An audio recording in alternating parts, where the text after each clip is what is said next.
Временное сокращение экспозиций связано с государственной программой сохранения и популяризации культурного наследия народов России, в рамках которой проводятся передвижные обмены и выставки между регионами страны. Нашему городу предстоит обменяться экспонатами с районным историко-краеведческим музеем города Тарко-Сале Ямало-Ненецкого автономного округа.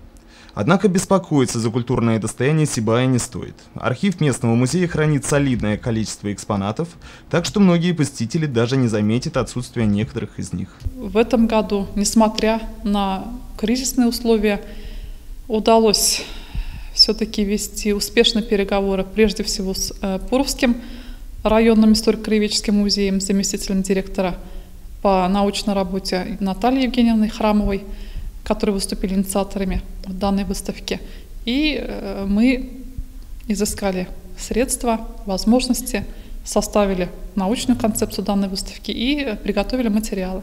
В рамках обмена жители города Тарко-Сале смогут познакомиться с выставкой «Материальная культура башкирского народа», состоящей более чем из 80 экспонатов.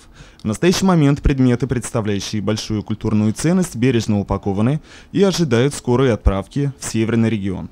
В свою очередь, сибайцы получат возможность увидеть композицию «Жизнь и быт лесных ненцев». Примечательно, что численность населения Тарко-Сале по неофициальным данным составляет порядка 35 тысяч человек. При этом почти 50% из них – приезжие вахтовики.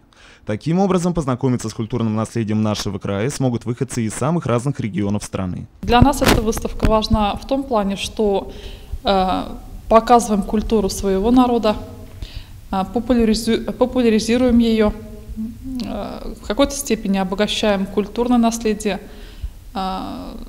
народов России в целом, потому как не только на основе, но и одним из мощных, так скажем, мостов между республиками, между государствами всегда являются культурные взаимоотношения. Наведение культурных мостов во многом стало возможно благодаря поддержке администрации нашего города. Транспортировка музейных экспонатов на расстоянии более чем 2000 километров требует солидных материальных вложений. Для организации подобного мероприятия также необходимы особые санкции органов местного самоуправления. Ощутимый вклад внесло и руководство Сибайского института БГУ. Часть экспонатов, отправляющихся в Ямало-Ненецкий округ, принадлежит коллекции вуза. Открытие выставки запланировано на первые числа мая. Экспонаты Тарко-Салейского музея пробудут в Сибае до сентября этого года. Ринат Музафаров, Дамир Ухайбуллин, Любовь Карпова, телекомпания СТВ.